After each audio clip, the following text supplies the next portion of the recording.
Hey everyone, welcome to another episode of the Leadership Enigma and another request. Please check out the YouTube channel.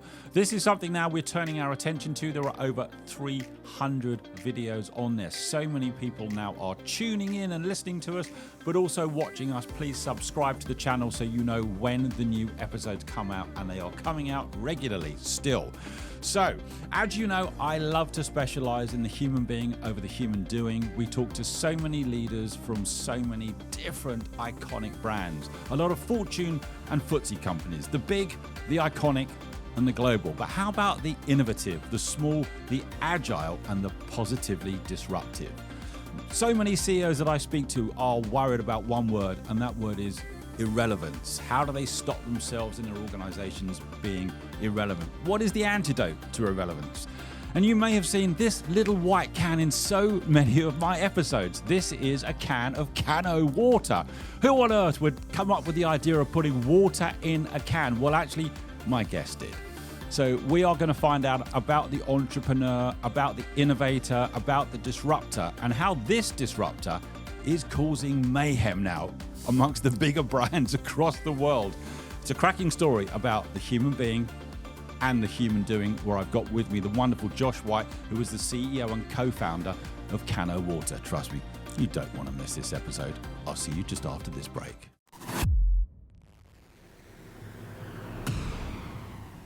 Hi, I'm Adam Pacifico, and welcome to the Leadership Enigma, a world-ranked, award-winning podcast that's insatiably curious as regards what leaders do, how they do it, and importantly, why. We'll delve into the human doing, but even deeper into the human being and the power of human-centered leadership to drive sustainable change. So whether you're an entrepreneur, business owner, corporate executive, each week we speak to global experts, academics, rising stars, ambitious upstarts and disruptors, as together we will discover that success leaves clues.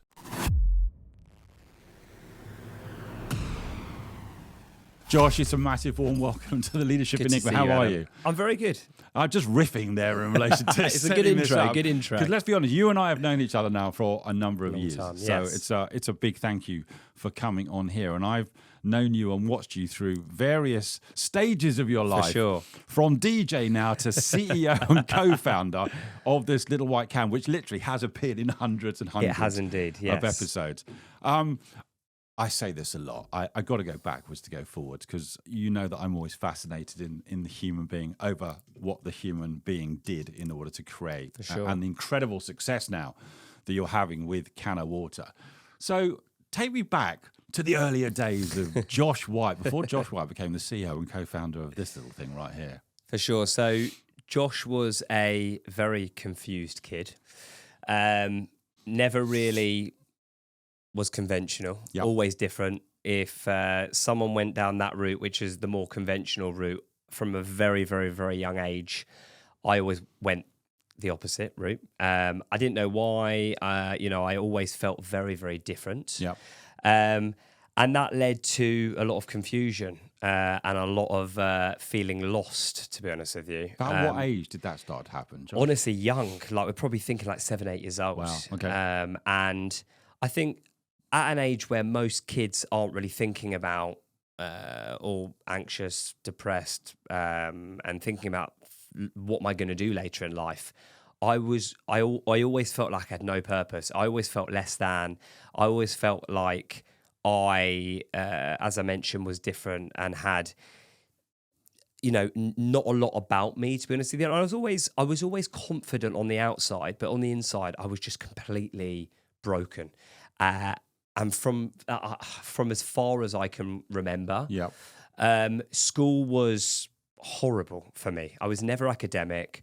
I was always obsessed with music, culture, art, fashion. The creative side of things. Yeah, and 20 years ago, 25 years ago, that really... You could like those things, but it was never a route to go down, and never really an accepted route to go down. It wasn't the traditional route.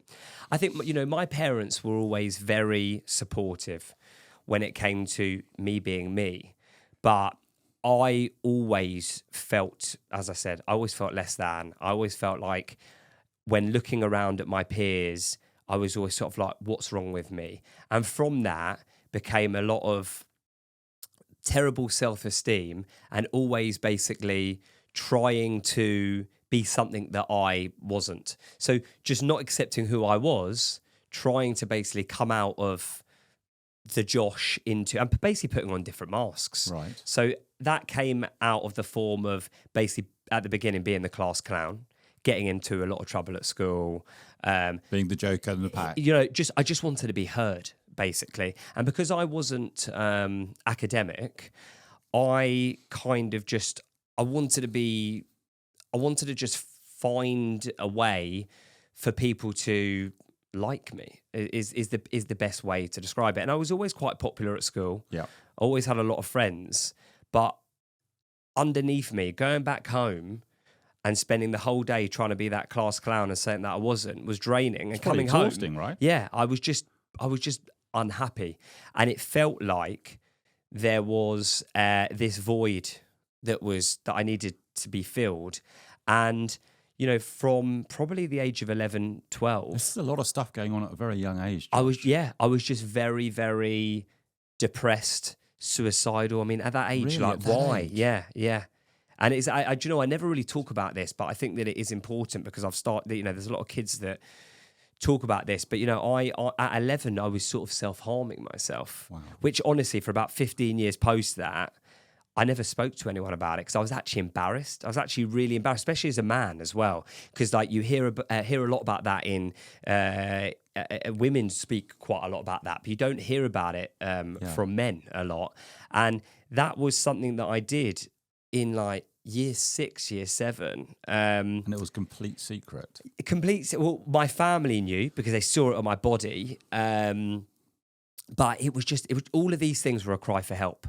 I just didn't know who I was. And you know what? I hated myself. I didn't have any love for myself. To be honest with you, I probably didn't see a world beyond 18, 19, to be completely honest with you. And I was so worried about my future and so worried about where I was going to end up that I kind of just, every day was just, it felt like a year every day because I was so low and I didn't really have anyone to speak to. Listen, my family knew. I acted very out. tough on them too. I acted out in all different ways. I started smoking at the age of like 11 years old. I, started drinking, which, is a very important part of my story. And I started seeing therapists and psychiatrists at a very young age. And at the age of 11 years old, I basically got told, you've got this thing called ADHD. And this is got that diagnosis. I got that diagnosis. Back then? Yes. Okay. And this was at a time where if you had ADHD, you were basically a fuck up. That's the best way to describe it. It wasn't an accepted thing at that time. It wasn't something that a lot of people spoke about. It kind of was like a, what's the word? Like it basically was treated as a throwaway. It was just sort of like, oh, he's got ADHD.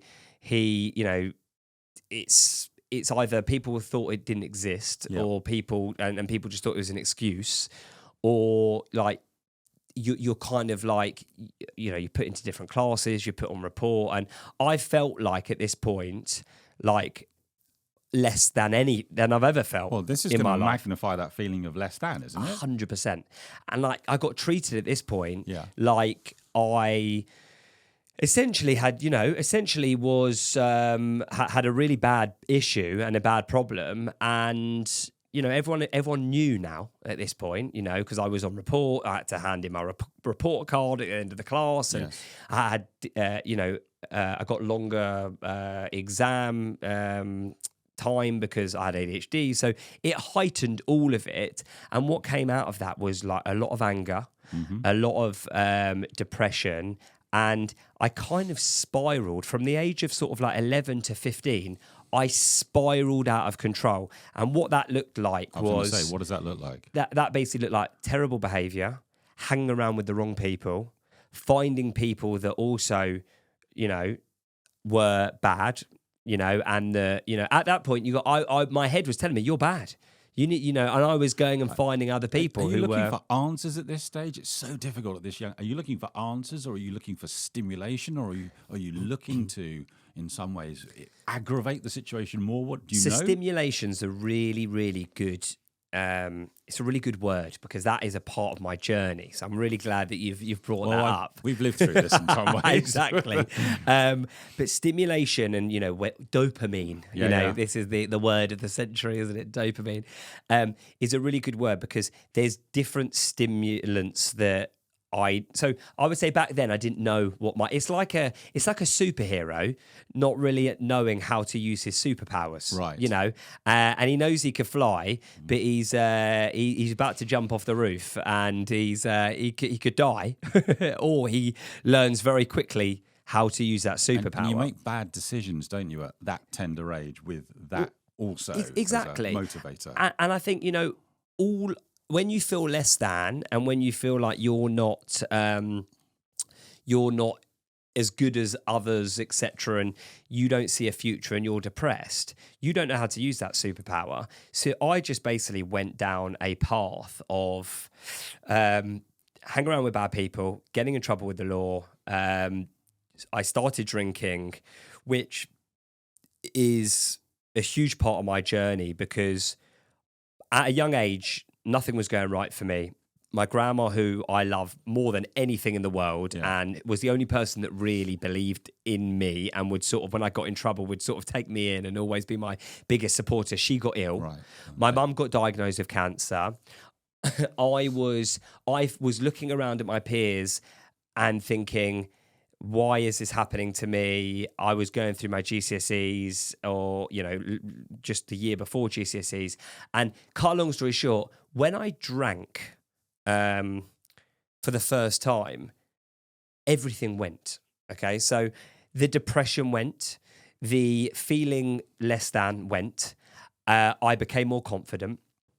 I was able to be... or what I thought the real me, that I was like everyone else, and within 3 years, I went from being this kid that everyone wanted to be around, this lovable kid that people loved, but deep down, but I thought that no one did love me, to basically being the actual kid that no one wanted to be around, that no one actually wanted their kid to be around. I became a bad person within 2.5-3 years, and it's the brain is a strange thing. You could have the best body in the world, and the brain could tell you that you look terrible. You could the dysmorphia, the body dysmorphia, all of these things, and I suffer from that, and all of these things, the brain will tell me one thing, but the reality is another. And my brain was basically leading me down a terrible, terrible, terrible road that I thought was right, but also I didn't care because I didn't love myself. I hated myself. So that lack of self-care is a big piece, which I hear, by the way, from people a lot older. Yeah, 100%. And that's like still masking imposter syndrome. And all of these things, they're all linked. And I think that by the time I was 15, I was a full-blown alcoholic. Right. I was stolen a lot of money from my dad. I would do anything to get a fix. You're feeding a habit. Yeah. I couldn't even. I had no empathy. My dad is my rock. Like he is my superhero, and I'm stealing money from him. My dad came from nothing, okay, and he's built a phenomenal life for us. And I'm going and I'm stealing money from him to fund an alcohol and weed addiction. I was very fortunate that at a young age, I found out that I had a cousin who died of heroin. And I have another cousin who is clean off of heroin. And it was always instilled in me at a young age that of the effects of drugs and how, we've got an addictive personality, an addictive nature within our family, right. Which, had I gone on for another year, I probably would have died from a drug addiction. But at this, I was so scared about touching hardcore drugs that I basically just drank my life away. And for from the age of 13 to 15, how long did this I go on literally for? 2 years, every single day without fail, I would wake up in the morning, and it's funny. This is ironic. I would fill up a bottle of Evian. There is an irony there, exactly. Of literally pure vodka, Wow. pure vodka, 500ml bottle of Evian, 2 of them, and I would literally just take them to school, and I would sip on it throughout the whole day, and I had to be at all times in order to function. I had to be a little bit drunk because I was so scared of being me that this was what I thought I'd found myself. I thought this was it. This is phenomenal.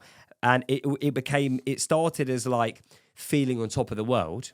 And on the weekends, I was so excited to go out and be this person. And I thought no one really knew. And the truth is, within 2 years, I was basically, I went from being this guy that could control it to being, it was uncontrollable.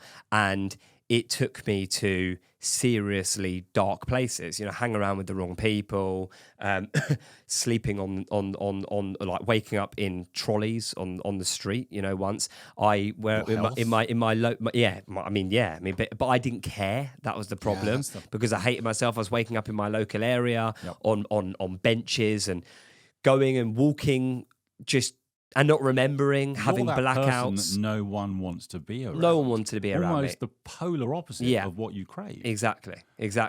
At what point did you get to where either you, because it has to happen inside you, you knew you had to do something about this, or you hit what some describe as rock bottom? So I think that I knew that I had a problem, Yep. but I didn't care because I wanted to die. I basically... My parents realised what was going on. So difficult. My dad for the realised that family. I'd stolen all the money. They basically said to me, "You need to stop. You need to stop. You need to stop." And I remember very, very vividly that there were numerous times where I tried so hard to stop, and I physically couldn't. I remember being 14 years old. I was sitting at a party, and my parents were there, and they were like, "You're not allowed to drink tonight." And I just remember my whole body, and this is like the feeling of addiction, and this is what no one really understands unless you are an addict, because someone would just be like, just stop. Yeah. Your whole body goes into this, like, you need it. You physically, like, there's a voice in your head, which is basically you, but you don't know that it's you, but it's you. And you're not stronger than that voice. The voice is stronger than you, and you can't control that voice. And it's pushing you and pushing you and pushing you. And you basically just get to a point where you're like, I can't fucking do this. And you just erupt, and you go. And I remember at that party, I erupted. I stole bottles and bottles of wine. And it doesn't matter what it was. I didn't care what it was. It's not anything. rational anymore, is it? I needed to get back to what at that point was me. And as soon as I drink that drink, I'm back.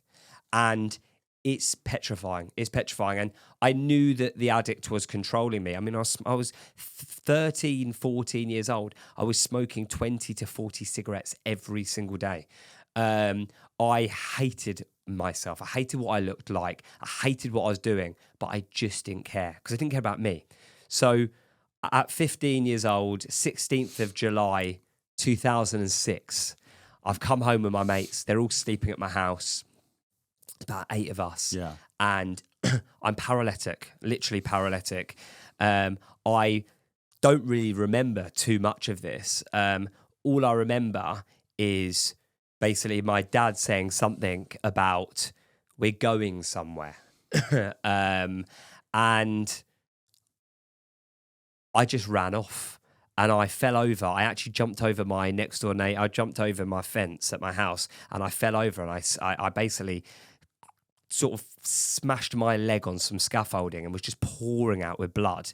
Had this gash on my leg, and my friends came and got me. They took me to my dad's car. All I remember is getting into the car, my dad sort of saying something like, "Oh, we're going on holiday," and my mind being, and I was so drunk, I just sort of went with it. Got in the car. The next morning I wake up and I'm in a treatment centre, in a rehab in in Kent, in the middle of nowhere, 15 years old, petrified, absolutely petrified.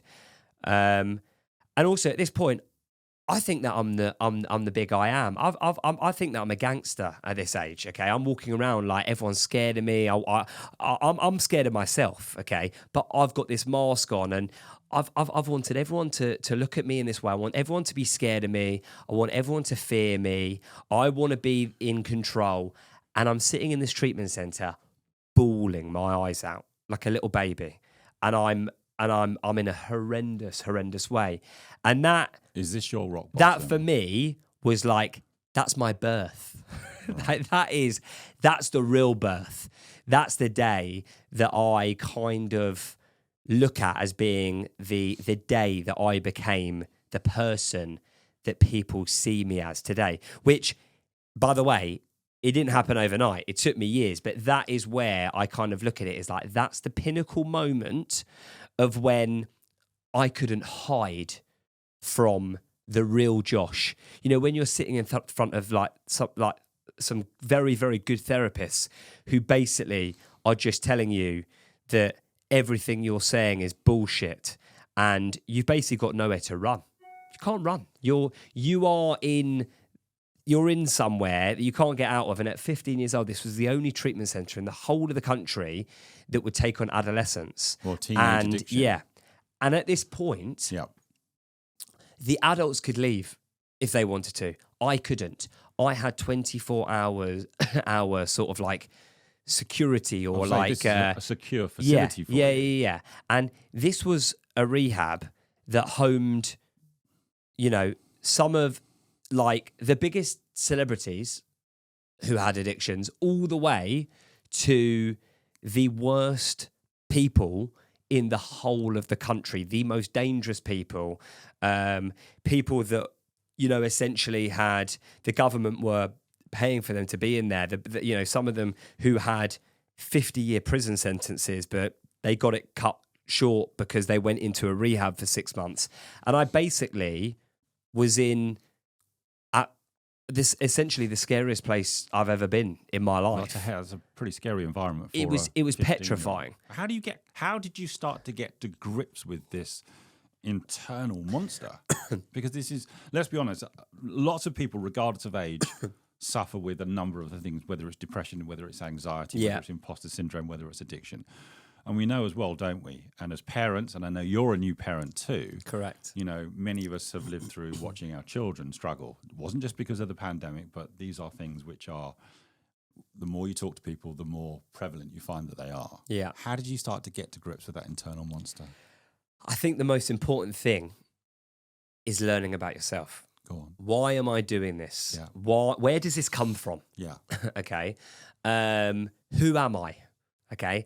And that starts from being yourself. Okay. So strip yourself back, get rid of the person that you're trying to be.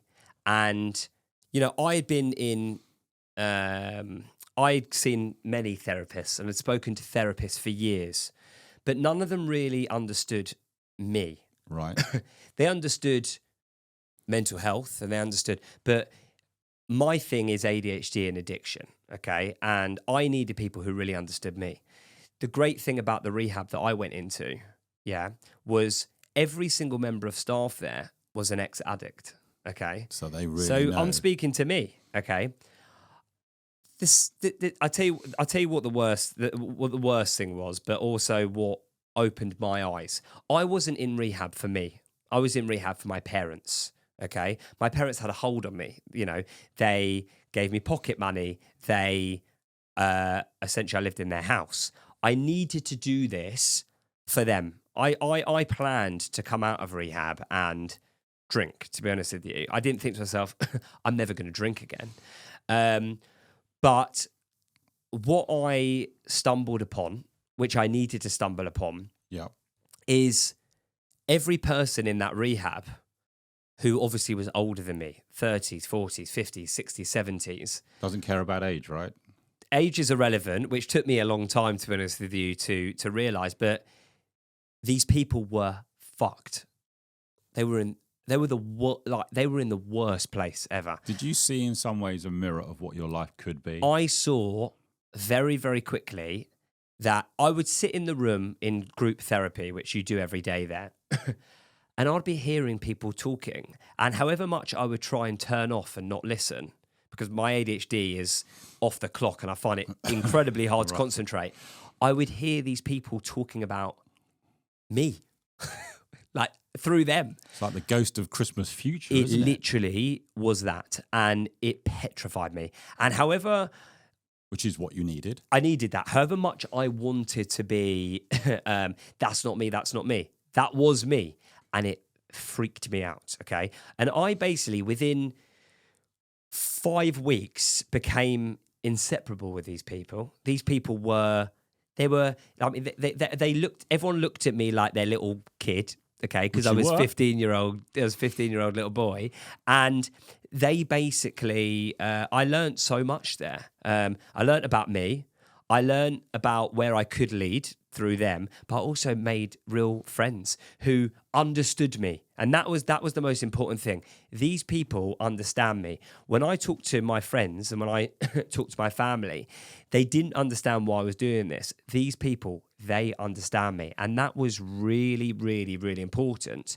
And, you know, the hardest thing of when I came out was, and this was at a time where there was no social media, I kind of had all of these people's numbers and I got in touch with them. And, you know, the most difficult thing is that most of them died and most of them relapsed, you know? So I lost these people and I was one of the only people that actually survived, really. And that was something that was painful, really painful, because to see that, first of all, like, I'm not going to go into what I saw, but I saw the most horrible stuff that any kid should see at that age. Just stuff that scars me to this day and that always will scar me to this day. Yeah. But when I came out of there, I lost all those people, which was hard. But at the same time, as I said to you, I had gone into there for my parents and not for me. So I just came out with so much anger, so much. I'd lost a load of people. And I just hated my life. I was like, why me? And I started to go to AA meetings and all these sort of different meetings, and I learned a lot about that. But I was so angry that I didn't care about that. And for 3 years, basically, from the age of sort of 15, 16 to 19 years old, I basically just carried on. I was sober, but I just carried on being this complete idiot. I was just angry. I just couldn't accept that this is my life forever. And yeah, basically, fast forward, You were sober, though, during I that was time. sober, but I was sober because I was scared of what I was going to lose. I was scared that I'd be kicked out of the house. I'd be scared that, you know, my friends wouldn't speak to me anymore because they were all very supportive and they wouldn't let me go anywhere near a drink and a drug. But I was so unhappy that, like, at this point, I wasn't drinking or drugging, but I actually, you know, I was going to basically commit suicide. That was like my plan. And that's where I was. That was my reality. And at 19 years old, I had a mental breakdown.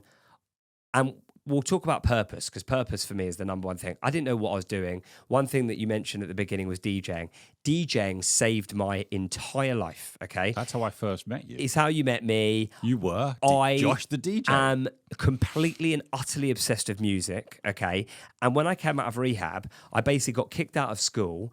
I was still this angry person that was getting into trouble. Yeah. I was in trouble with the law. I was in court for something that I didn't do, but I was part of, and I was, you know, I could have gone to prison for it. And cut long story short, my life was spiraling out of control, but I was teaching myself how to DJ. DJ basically got me out of a lot of trouble. I was so obsessed, and this is my ADHD, around hyper-focusing, which comes into my superpower in the future in the story. But I basically I didn't want to be this person I was heading into, but I was so broken and I was so angry that why me?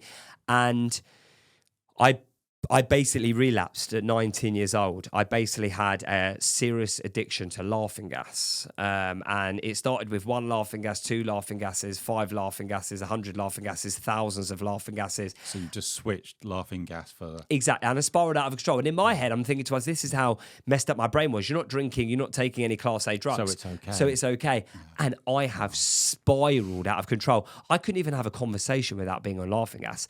I was in such a bad way. And I just didn't know what to do. And I remember I broke down. And I remember just getting on my knees and just, saying to myself, if there is anyone there, if there's any God, and I didn't believe in God, I never believed in God. I was like, if anyone is there, or if there's anything, please help me, please. And I was, as I said, like months away from, I would have committed suicide. And I went to my parents. I said I can't do this anymore. I ended up going back to rehab. And, I'd say that was the birth of me then. Like, this was like my rebirth of like, that was my rock bottom. That was the moment where I basically said to myself, I need to get my shit together. And, has to start. I have to start. And I basically, I knew what I had to do. I had to go to my meetings more. I had to get more involved. I had to have a plan. I had to have a vision. I didn't have any purpose at all. And I basically just said to myself, I can't do this anymore. So I never knew what an entrepreneur was. I always worked from the age of 13. Like, I worked in like a local deli. I never thought I was a good salesperson, but I always had something. Everyone used to say to me, "Oh, you've got the gift of the gab, this," and I just never believed in myself. Like imposter syndrome from the second I was born. Like, that's what it was. And I cut long story short, I came out of rehab. I started a business within music, basically an events company, and we created something special. It was something that I loved. And the thing with me, I can't do something that I don't love. I would sit in an English or a maths class, and I just would be drawing graffiti. I was always interested in art and graffiti, and I could not listen to one thing. If I'm reading a book, I could read 10 pages, and after 10 pages, I've only just realised at that point that I haven't taken anything in. Okay? Start again. But if I sit in an art class, or I'm listening to music, or I'm watching a movie, I am locked in. Well, that's the hyperfocus. Locked in. Isn't it? And the hyperfocus, and I never knew what that was. I never understood it because, as I said, like, no one was talking about ADHD and it was bad and it was this. And, we started this events company. And it was my first taste of running a business. And even though we had no business acumen, we didn't know what we were doing. Like, we had no finance background. I had no idea. But we were just 19 years old, and we were putting 5,000-6,000 people into venues. And we just were building a really cool brand that fed into the culture. It was to under 18s. It was called High Frequency. And we had some of the biggest sort of artists in the underground scene coming and performing, and it was phenomenal. And I never thought about, at this point, I didn't even, throughout that year, I didn't even think about mental health. I thought I found my purpose, and I was like, wow. And this was the first thing ever that I was sort of like, okay, I'm getting somewhere here. And it was also the first time that I was me. I was actually me. I wasn't being anyone else. And, that felt special. And did that feel like a turning point? It felt like a massive turning point. And within 1 year, my whole life, and I might get emotional here, my whole life just fucking flipped upside down. From coming out of the shit, going all the way to, where I got to this place of happiness. And I felt like at this point that someone somewhere was like, yeah, he's getting a bit too lucky here. We're just going to completely kick him down 100 flights of stairs. And basically, my brother got diagnosed with cancer. And I won't cry, but it affects me because this was at a moment where I was my best, and I'd just come out of a world of rubbish. He was 12 years old. And it was horrible. It was dark. It was dark. I was this complete and utter idiot. He is this innocent kid, and they've chosen him. And this is, this is where I was finally finding myself. And within that year, that happened to my brother. He was in Great Ormond Street for a year, living there. We had to stay there with him. My family were just broken. My whole family had just broken up. My parents were never at home. Obviously, they were up there. We all took turns to stay there. I was trying to build this business. Under 18 events were basically getting completely scrutinized because of, there was a lot of drugs and stuff that were happening, not our events, at other events. So there was a lot of eyes on that. I suffered a severe breakup with a girl that I'd been with for a long time. And literally, I spiraled out of control. And the business basically went under because they cancelled under 18 events. We were in severe debt because we owed a lot of venues and a lot of people. Right. And I basically just ended up in hospital. I was in a horrendous way. And on top of your family also dealing now with your brother. Exactly. And I felt guilty to go to them, and I was just in a horrendous way. And I ended up in hospital. I had a severe stomach issue, which they basically just turned around and said, you're dealing with severe stress and anxiety. And I just thought, there is no way that I'm ever going to be able to get out of this. I felt like the biggest failure of all time because we had a business that was, within a year was putting hundreds of thousands of people in venues, and we had to shut it down. And I basically I saw no way out and no purpose in life.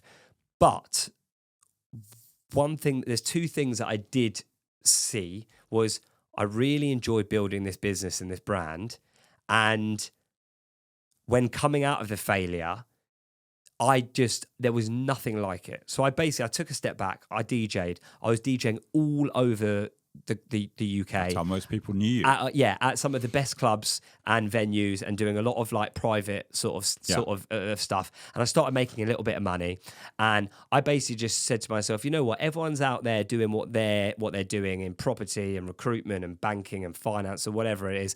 I am going to do what I love doing. And I basically, from the age of sort of like 20 to like 21. Going, 20 to 21 for that year. I basically I kept myself out of trouble. I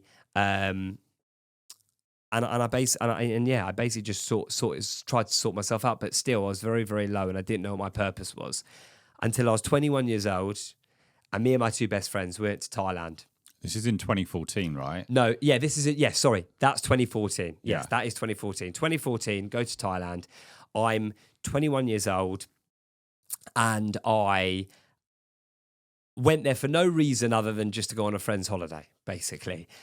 And we came across a load of plastic pollution. And listen, where we grew up, there isn't a lot of plastic pollution. We are, I grew up in a nice area, and, plastic pollution wasn't part of my agenda. I always tell people, I'm very honest, like I was part of the problem. The issue of single-use plastics perhaps wasn't on your radar no, at this particular not point. Not on our radar. And it was something that we were part of the problem at the time. I probably was that kid that at 15 years old would go to McDonald's and chuck my shit out the window. Like, I was that bad. Okay. And we basically saw it and we were like, how on earth is this happening? Why is it happening? How do we change it? Why do you think it had such a big impact on you at that point, 21, where you had all these challenges and suddenly this had resonated as a big... Why do you think that had happened? I don't know, in all honesty. Okay. I don't know. But at this point in my life, I'd gone down so many lows that I kind of just was looking for my purpose, and looked like I needed to find things to jump on, in the sense of like that were to help. Okay. I've always been the kid from a very young age that I would help everyone. Everyone would come to me for help, but I couldn't help myself. Okay. So I saw There's a the problem. irony again, Yeah, right. exactly. I saw a problem and it actually upset me, to be honest with you. And I don't know why I thought that it was my thing. And I never even thought about a business. None of us thought about a business at this point. We just thought, how is this happening?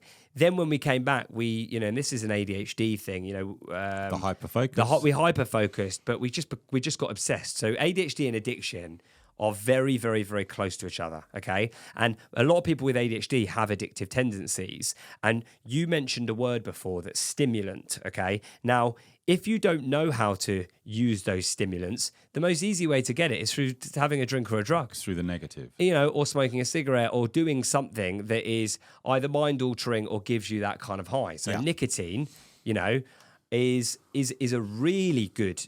It's a really good example of something that really mimics that thing. It's not mind-altering, but it makes you feel a certain way. So we basically saw this statistic about how bad plastic was. And what we saw basically is that these environmentalists were going on about this for years, but no one was listening to them because everyone looked at them as being crazy. And through doing quite a lot of research, we saw that through all of the different packaging, glass is very heavy. It's got, a difficult carbon footprint because of its heaviness. You've got a Tetra Pak, which is like an Oatly carton, which is the worst because it's fused with different materials.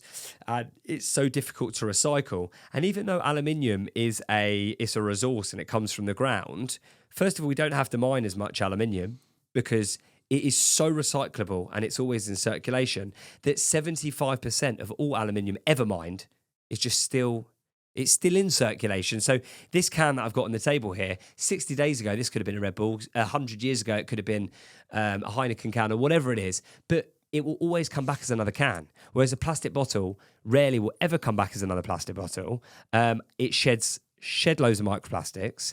And essentially, the reason it's so cheap is because it has no intrinsic value, whereas aluminium is a commodity, has a value.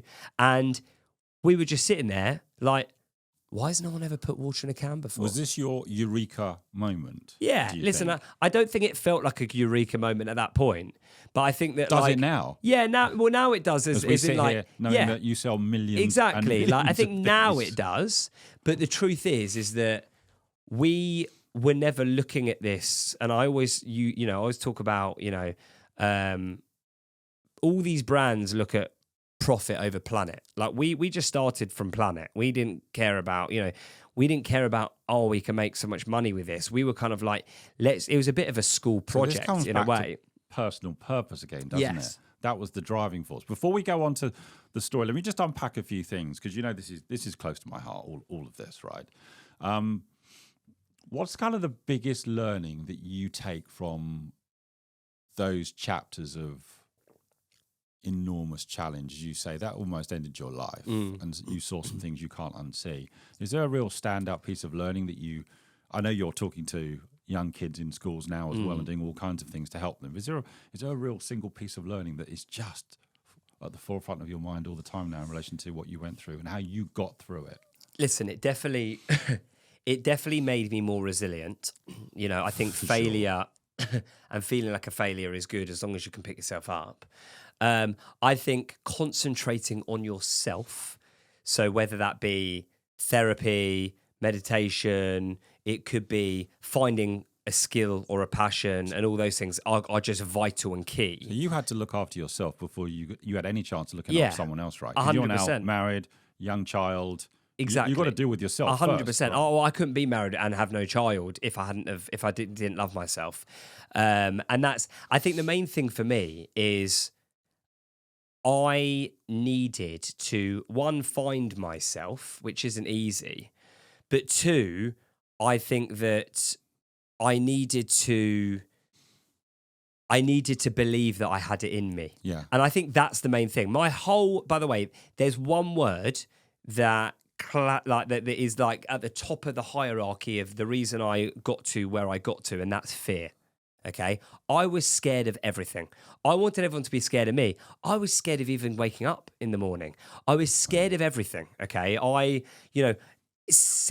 when I was 16 years old, I entered into a talent contest and I fainted on stage. Okay, I was about to rap in front of 500 people. I thought I was Eminem, and I literally shit myself, and not literally, and I fainted literally on stage. from that led to me never ever being able to talk in front of like people like this, etc. I am a firm believer that if you can get, you know, I spoke about that voice in your head that we have. If you can be louder than that voice, and if you can get past that comfort zone and basically say to yourself, whatever comes to me, I'm going to just take, okay? And I'm going to rise beyond it. You can do things that you never thought that you could do. It's about how do you get over that? And I think that when I did get over that, and when I was like, you know what? By the time my brother got ill, I could be sober. You know, my family have had people in my family have had cancer so many times: testicular cancer, breast cancer, ovarian. You know, I've had multiple people in my life, and every single when my grandma was ill and my mum was ill the first time, I wasn't sober.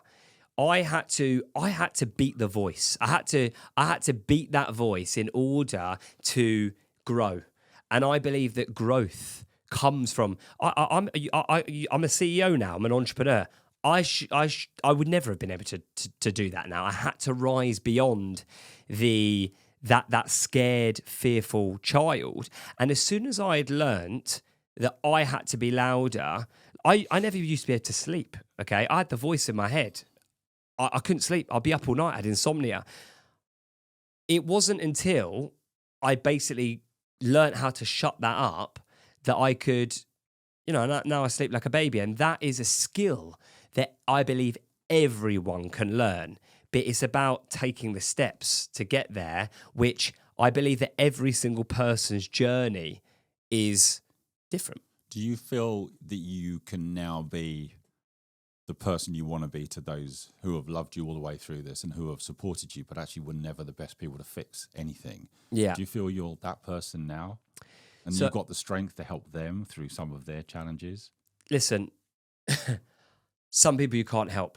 It's just the reality. I think that, but I spend my life outside of Cano Water helping people. I spend my life. Okay. Well, you dedicate a lot to helping people who are struggling with this. Would you say why?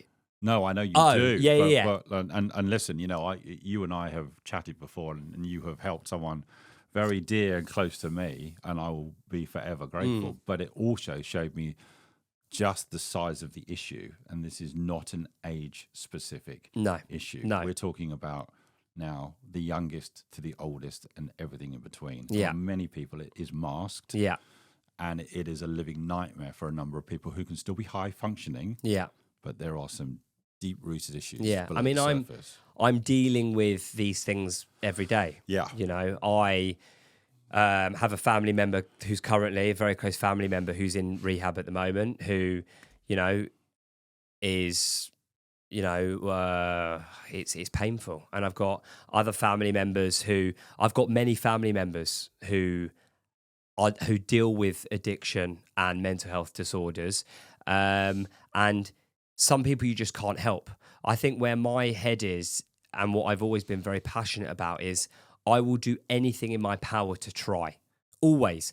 And I've got a gift, okay, of giving now, okay? And I believe that, and maybe this is just me, what's the point of being on this planet if you can't pass to others what you've learnt, And I think that it's incredibly important, talk about leadership. That is a perfect that's example. The first time we've used that word, and I make absolutely no apologies that we spent a long time talking about the human being, because this whole podcast has always been about the human being over the human doing. Yeah. And we've talked about what you described as superpowers of actually your addiction, the ADHD, the hyperfocus, your finding of a personal purpose, which all led to you being what a lot of people thought was the crazy person. Yeah. Launching the world's first canned water. Yes. And it was. In 2015, this was the first canned water in the world, yes. And let's be honest, people thought you were nuts. Crazy. Even my own family. I know. Absolutely mad. And I think that's, in this country, there isn't a lot of risk-taking, okay? So there's a reason. Fear. Fear. There's a reason, and let's come back to that because that's actually you've said it. I had already overcome my fear, so I'm a risk taker already, and I think that at this point, when starting Cano Water, I felt like I couldn't go backwards. I've already been to the darkest place of my life, so risk, and also I was DJing, and I felt like a bit of a. Like... Do you feel like you've got nothing to lose? Yeah, I kind of felt like that. Right. But I sort of felt like I felt confident that I only wanted to do the things that I want to do, and no one's going to tell me not to. But in this country, there's a reason why there's no Airbnb founders or Uber founders, because the reality is we are all scared of risk, and it needs a few crazy people to sort of be like, you know what, I'm going to be the person to do it. And I think that, when we first sort of came up with the idea of putting water in a can, we went to so many people that we respected, and so many people that we were like, oh, we're so excited to go and see them. What was their reaction? They just, people thought we were crazy, absolutely mental. I mean, I came home once and my sister was saying to her friend, like, oh, we heard about Josh, he's putting water in a can, like, and she was like, her friend was like, what on earth? Like, and it was embarrassing, but I was at this, I was so determined. You got to remember, as a kid, I was always told, you can't do this, you can't do this, you can't do this. And as someone with ADHD will tell you, and someone that's like an addict, like, I'm not taking no as an answer. And I think that the three of us, we are all very similar. The three boys, the three of us who did this, like, we are all rebels in our own right. We all suffer from some form of ADHD, addiction, mental health, all neurodivergent in some respect. Is there, just before you go on there, because a lot of organizations now, big, iconic organizations who are hiring people across diversity, across age groups, are starting to understand that neurodiversity could also be a superpower within the organization. Well, there you go. It is my superpower. And let me just, for everyone watching and listening, let me give people a snapshot. You've talked very strongly, passionately about your life as an addict, and then being the crazy person with your co-founders in 2015 to decide to be the first people to put water in a can. And then, let's be honest, I think there's something, David Attenborough saved your entire business, didn't he? Yeah. Was this 2019? This was end of 2018. Yeah. Go on, tell us that story. We were basically going bankrupt, and no one believed in us. We were calling up, at this point I was a fully fledged salesperson. Yeah. We were calling up hundreds of people, and everyone just thought we were mental. You're going up against some of the biggest brands in the world. And no one was doing cans. Everyone thought cans was a stupid idea. And we were just calling up people, and everyone was just like, there's no way this is going to be a thing, guys. We sat down with the founder of one of the biggest drinks companies in the whole country, owned by Coca-Cola. They just completely shut us down. There's no way that you're going to get there, blah, blah, blah. There's no market for cans. And David Attenborough did Blue Planet, and we had gone from selling maybe 200,000 cans in like 2.5 years to literally selling nearly 10 to 12 million cans in 2019. Right. Because where are we now? What is in selling? Probably about 15 million a year. Yeah. It's incredible. Yeah, right? yeah. But go on, David Attenborough. No, David Attenborough did Blue Planet, and like, listen, but the truth is that we were planting a seed. But it needed David Attenborough, and like Sky had done this thing called Sky Ocean Rescue, and within literally 6 months, like, we had fast forwarded about 10 years of what a lot of other brands. Consciousness of the consumer. Well, everyone was going on the same journey as us. Everyone was. It's sort of like out of sight, out of mind. Mental health's a bit like that, out of sight, out of mind. Can't see it. Don't worry about it.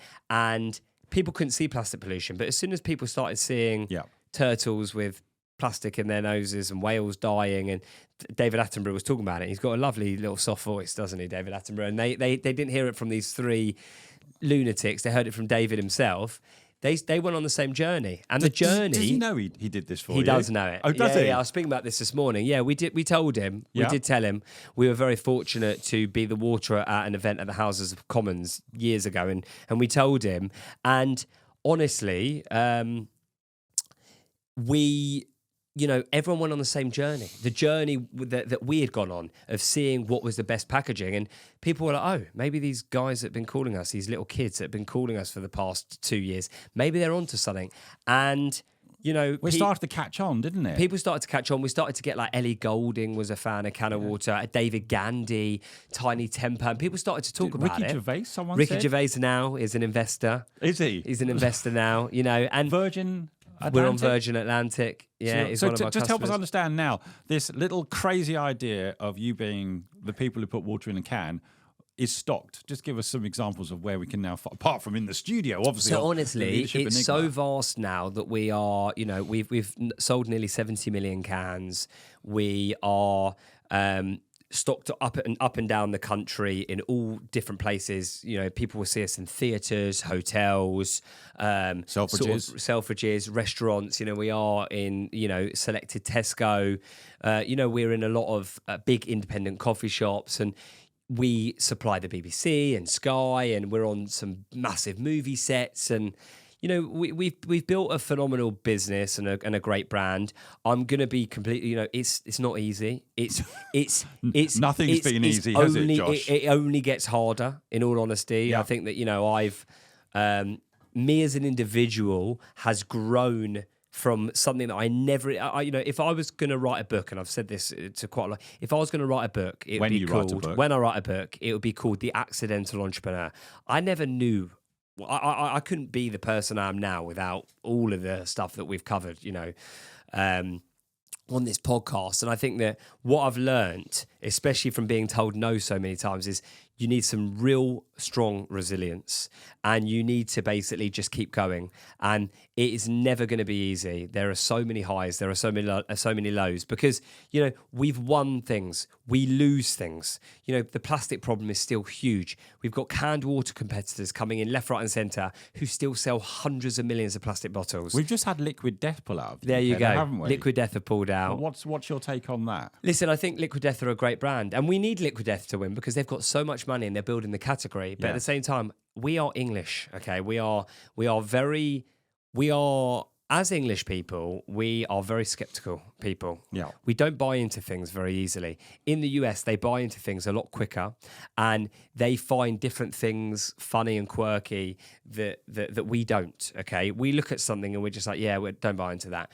We don't necessarily buy into celebrity hype as well, whereas they really, really do buy into a lot of that. Do you have to do this organically through just sheer hard work and bloody mindedness? Well, we have to, because they've raised hundreds of millions. We've raised in our entirety what they spent on a 7-second Super Bowl ad. Right. So that's the difference, and that is also sad. That should tell you as well what the UK landscape's like versus the US. In the US, there's so much more opportunity. In this country, I can't tell you the amount of times that people have turned around and said, there is no way that I'm investing in this business. I don't believe in it. But there's a company in America, Liquid Death, who have raised hundreds of millions. And that is the reality of this country. And, the death of small brands and the death of risk takers in this country is the economy and the landscape. What's the hope for Cano Water then at the moment? I mean, you're selling 15 million cans a year, and here we are. What's the plan then? The plan is to grow. We are launching in the US, in California. You need a lot of money to do it. We're kind of there now, but we're very, very sort of slowly looking at what that's going to look like. And some things that are very important for us is looking at new products. So whether that be in different flavors, which is something that we're looking at, as well as different forms of aluminium packaging. Everything's aluminium to us. Everything's like aluminium's the number one. We are Cano Water at the end of the day. And just build a great team, which we've got. And, for me to be, the best leader and the best because I am not a conventional CEO. I mean, what even is a CEO? It could be anything. I haven't got a background. I've never done it before. I'm winging it every single day, honestly. I am definitely a bit, I sometimes I have to, from an ADHD perspective, I find it incredibly hard to stay focused. Sometimes I have to just take my shoes off and sort of lay on the couch, just look at and just look up at the ceiling and listen to some music and get back in. We talk about stimulant. Like, I need stimulants. I have to go on a walk. I have to have an ice bath. Positive stimulants. Exactly. And that's my superpower today. That is it. I've So worked you're older out, and wiser, Josh. Exactly. As well, right? I've worked out With a family. that, exactly. I've worked out what are the things that make me be the best version of me. Okay. And I always say that to my wife, like, you've got the best version of Josh White. Okay. I could never have been that person. My daughter, okay, has the best version of me. 10 months old, right? 10 months old. Amazing. Just the greatest gift of all time. And Well, that will change everything. yeah, exactly. And I never in a million years thought that I would be where I am now. And don't get me wrong, there are days where things, it's like the iceberg at the top of the icebergs. Sure. Everyone sees this can everywhere. That's like mental health. Everyone underneath the iceberg, I'm battling with my mind and things every single day. Okay. But I have to, and it's difficult to do this when you're an addict and have got ADHD, I have to take a step back one day and just look at what I've accomplished. You know, like where I was then to where I am now, and just look at that journey. And so I get emotional about it because that person never in a million years thought that they could be where they are now. And, I speak at a lot of schools, and I try and get that into a kid's head. You don't need to know. You don't have to have all the answers at 17 years old. I'm still trying to work stuff out. We all are. And like progress. Every day is a different day. Stop trying to sort of, stop trying to have it all figured out. Just all you need to do is just find you. And when you've found you, and that's one thing that I'm really proud of myself about. I love music. I'm a DJ, still DJ. And I love having purpose. And I'm doing that with Cano Water. And that's now I know what I want to do for the rest of my life. Let me ask you this question, Josh. Do you feel you got to a place where you actually now can love yourself? I definitely love myself. I would say that I have days where I'm fearful for my future. I'm still running a risky business. You're still the human being. But I can sit with myself now without, like, when I was a kid, I had to be with people because I couldn't be by myself. My wife's gone away. Yeah, she's away now for 2 weeks. I'm going to meet her. I couldn't go with her. I'm quite busy at the moment. I've got to sit with myself every single night, okay? And I'm good. It's taken me a long time to get to that, but I'm there.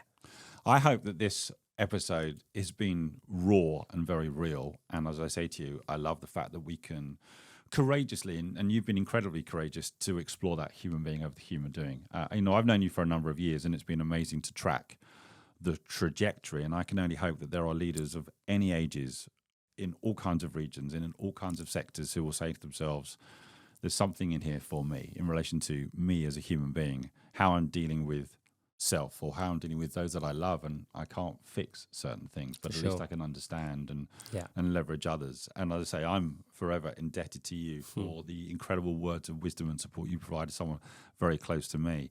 And so this is a real issue. We're talking about real issues, mental health, neurodiversity. 100%. And sometimes just trying to understand and love yourself before you can actually go on. Just trying to get through the day, right? But also, this is an incredibly strong story of someone, as you say, who's gone from an addict where you nearly lost your life, to now you are co-founder and CEO of a multi-million-dollar company. Should we say pounds? Sorry, I went all American there, didn't I? And you're about to do all kinds of exciting things with all kinds of exciting people. That's got to be a success story, Josh. What do you reckon? Listen, I can't complain. I am, as I said, I didn't think I would ever get here. So, whatever my future holds, I'm incredibly proud of, the person that I've become. And, I wouldn't be the person I am without, going through what I've gone through and the people that I've met, on my journey. And here we are, Cano Water, the studio of the Leadership Enigma. It's all good, right? It's all good. Listen, Josh, I just want to say thanks so much for taking the time to come on and have this conversation. I really appreciate it. All good. Thanks so very much. Cheers.